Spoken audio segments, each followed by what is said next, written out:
पन्ना में आस्था कोरोना महामारी पर भारी पड़ रही है। मां कलेही माता के मंदिर पर भक्तों की भारी भीड़ उमड़ रही है। भक्त माता के दर्शन के लिए बड़ी संख्या में पहुंच रहे हैं और पूजा अर्चना कर मां से मन्नतें मांग रहे हैं। पन्ना में कोरोना महामारी पर आस्था भारी पड़ रही है। नवरात्रि के मौके पर कलेही माता के मंदिर में भक्तों की भारी भीड़ उमड़ रही है। दूर दराज से भक्त माता के दर्शन के लिए पहुंच रहे हैं और पूजा अर्चना कर मां से मन्नत मांग रहे हैं। भक्तों की कलेही माता में अटूट श्रद्धा है। ऐसा कहा जाता है कि अगर कोई भक्त सच्चे मन से मां के दरबार में अपनी मनोकामना लेकर आता है तो वो खाली हाथ नहीं लौटता। मां सबके दुख दर्द दूर कर उनकी झोली खुशियों से भर देती है। ये माता कलेही माता के नाम से जाना जाता है। यहाँ का स्थान कलेही माता जी विराजमान है और यहाँ पे सभी मनोकामनाएं पूर्ण होती हैं। जैसे कोई बीमार है, बहुत दिनों से यहाँ पे आने से उसकी मनोकामनाएं पूर्ण होती है। किसी को संतान या बच्चा पैदा नहीं हो रहे हैं बहुत दिनों से, तब यहाँ पे आके माता के इधर बहुत विश्वास होता है और यहाँ पे आके बहुत सारी मनोकामनाएं, बहुत से लोगों की मनोकामनाएं पूर्ण हो जाती है।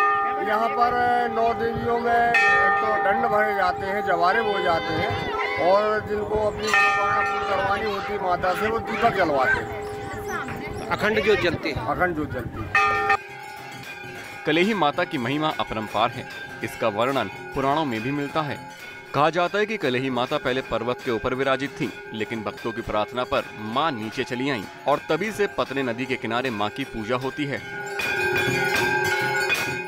हरि ओम। श्रीमान जी, ये कलेही माता का नाम है। कलेही माता ब्रह्मस है। मार्कंडेय पुराण के आधार पर ये प्रथम शैलपुत्री या द्वितीय ब्रह्मचारिणी, तृतीयम चंद्रखंडेति कूष्मांडेति, चतुर्थकम पंचमम स्कंदमातेति, षष्ठम कात्यायनीति या सप्तम कालरात्रि महागौरीति, अष्टकम नवम सिद्धार्थी 9 दुर्गा प्रतिपादक हैं। इसलिए 9 देवियों के हैं। प्रथम ये सप्तम कालरात्रि है। इनको अभ्रंश भाषा में कलेही माता कहते हैं।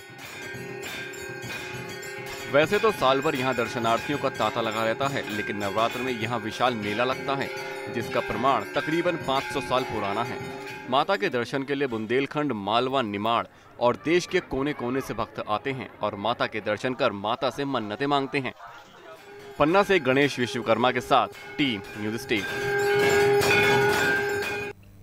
बालाघाट के कालीपाठ मंदिर में नवरात्रि के 5वें दिन मां काली की विशेष पूजा अर्चना की गई। हर बार की तरह इस बार भी यहां इस मौके पर अलग ही नजारा देखने को मिला है। इस मंदिर की खास बात यह है कि इस मंदिर में मां काली की प्रतिमा लेटी हुई है। इस मंदिर के अलावा पूरे देश में मां काली का ऐसा कोई भी मंदिर नहीं है जिसमें मां काली की प्रतिमा लेटी हुई हो। और क्या कुछ खास है इस मंदिर में, आपको दिखाते हैं इस रिपोर्ट में।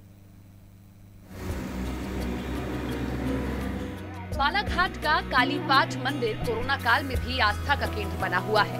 मां कालीपाठ मंदिर में दर्शन के लिए जिला ही नहीं बल्कि दूसरे राज्य से भी लोग आते हैं, क्योंकि लेटी हुई मां काली के दर्शन देश में कहीं और नहीं मिलते। लोग किसी भी मंगल कार्यक्रम के लिए यहाँ माथा टेकने जरूर आते हैं। मान्यता है कि यहाँ मांगी गई हर मनोकामना पूर्ण होती है।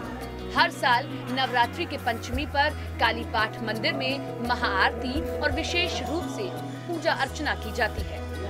यहाँ पर मां काली को भक्त चुनरी, चूड़ियां, सिंदूर, श्रीफल इत्यादि चढ़ाते हैं। दूर दूर से यहाँ आए भक्तों की सभी मनोकामनाएं भी पूर्ण होती हैं। यहाँ आए भक्त दर्शन के बाद मां के दोबारा दर्शन करने की इच्छा लेकर जाते हैं। अब इस कोरोना काल में भी भक्त माता रानी से प्रार्थना कर रहे हैं कि जल्द से जल्द कोरोना महामारी खत्म हो और सभी अच्छे से खुशहाल रहें। बालाघाट से चितरंजन नेरकर के साथ टीम न्यूज़ 10।